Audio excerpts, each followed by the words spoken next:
Once upon a time, in a bustling city, lived Madame Mathilde Loisel, a lady with dreams as big as the sky. She longed to be rich, surrounded by opulence and admiration.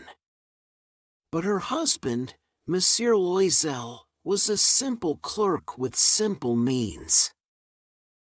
One day, he walked into their cozy little home, waving an invitation. "Mathilde," he exclaimed, his eyes shining. "We've been invited to a grand ball at the palace." Mathilde's heart soared, but then it plummeted like a deflating balloon. "Oh, but my dear, I have nothing to wear," she cried, her eyes brimming with tears. Monsieur Loisel frowned, racking his brain.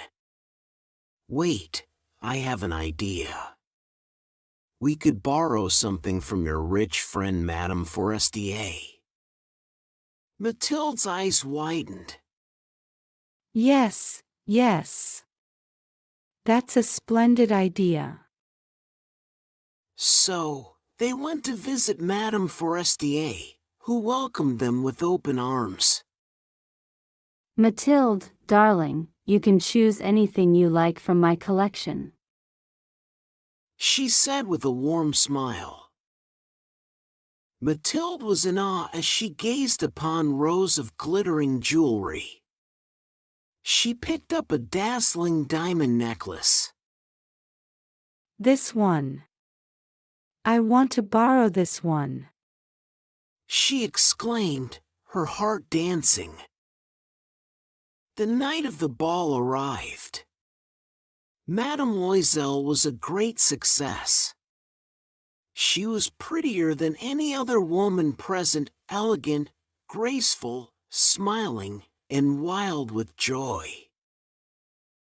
All the men looked at her, asked her name, and sought to be introduced. All the members of the cabinet wished to waltz with her. She was remarked upon by the minister himself. She danced with rapture and passion, intoxicated by pleasure, forgetting all in the triumph of her beauty and the glory of her success. She left the ball at about 4 o'clock in the morning. Her husband had been sleeping since midnight in a little deserted anteroom with 3 other gentlemen whose wives were enjoying the ball. They returned home in the morning at 6 o'clock. She removed her wraps before the glass so as to see herself once more in all her glory. But suddenly she uttered a cry. She no longer had the necklace around her neck. The diamond necklace was nowhere to be found. She and Monsieur Loisel searched frantically, their hearts sinking like heavy stones. "We have to find it," Monsieur Loisel said, his voice a mixture of concern and determination. Mathilde nodded, tears streaming down her face. They scoured the palace and the gardens and retraced their steps, but the necklace remained elusive. Their hope dwindled like a candle's dying flame. In the days that followed, desperation took hold. Then they went from jeweler to jeweler, searching for a necklace exactly like the lost one and trying to recall it, both sick with chagrin and grief. They found, in a shop at the Palais Royal, a string of diamonds that seemed to them exactly like the one they had lost. It was worth 40,000 francs. They could have it for 36. Mr. Loisel possessed 18,000 francs, which his father had left him. He would borrow the rest.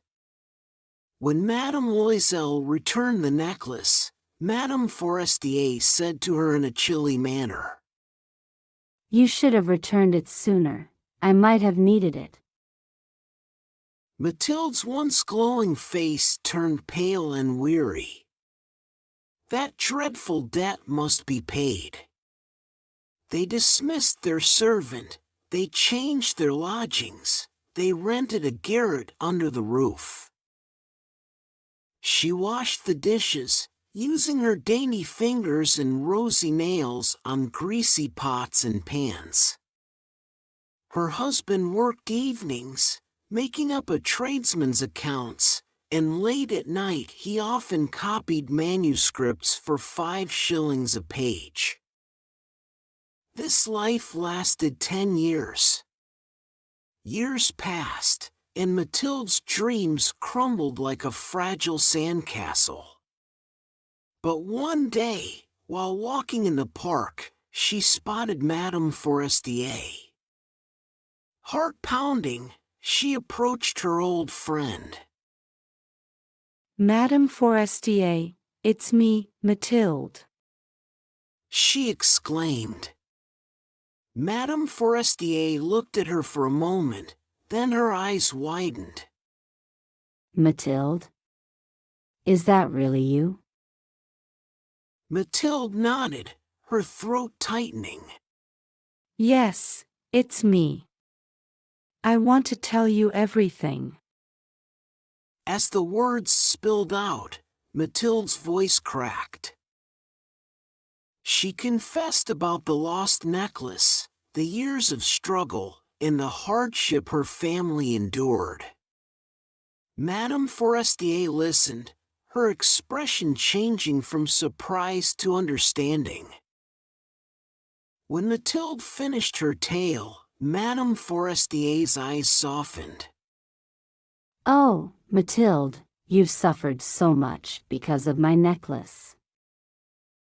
Madame Forestier had stopped. You say that you bought a necklace of diamonds to replace mine? Yes. You never noticed it, then. They were very similar. And she smiled with a joy that was at once proud and ingenuous. Madame Forestier, deeply moved, took her hands. Oh, my poor Mathilde. Why, my necklace was paste. It was worth at most only 500 francs.